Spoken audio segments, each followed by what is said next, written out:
ఇప్పుడు ఫామ్ హౌస్లో వంట అని చెప్పింది ఆయనే. నువ్వు చెప్పలే, నేను చెప్పలే అన్న. ఫామ్ హౌస్లో వంటాడు మళ్ళీ అని చెప్పింది ఆయనే. ఈయన దేశ రాజకీయాలు ఏం చేస్తాడు? ఇంకా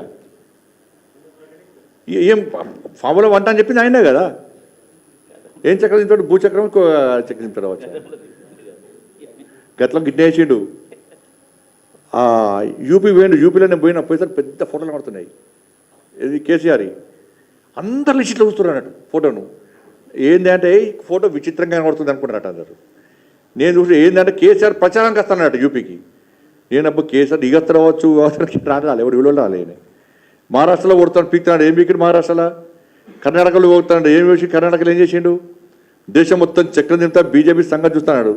ఆయన సంగతి ప్రజలు చూసారు. ఆయన సంగతి ఆయన చూసడానికి లేదు, ఎవరు లేడు. చక్రశీట్లో పడ్డాడు. కేసీఆర్ అవుట్డేట్ కేసు అన్నది. KCR BRS party outdate case మర్చిపోయి దాని గురించి ఎవరు ఆలోచిస్తలేరు. కేసీఆర్ను ప్రజలు మర్చిపోయారు. చెప్తున్నా మళ్ళీ పాతకాలం అనుకుంటాను. పాతకాలం మారిపోయింది అది. అంతే స్పేర్ పెట్టుకుంటారు. క్రికెట్ మ్యాచ్లో 12th ఎక్స్ట్రా ప్లేయర్ పెట్టుకున్నాడు. కేసీఆర్ ఎక్స్ట్రా ప్లేయర్ ఇప్పుడు అలా. ఓకే, ధన్యవాదాలు.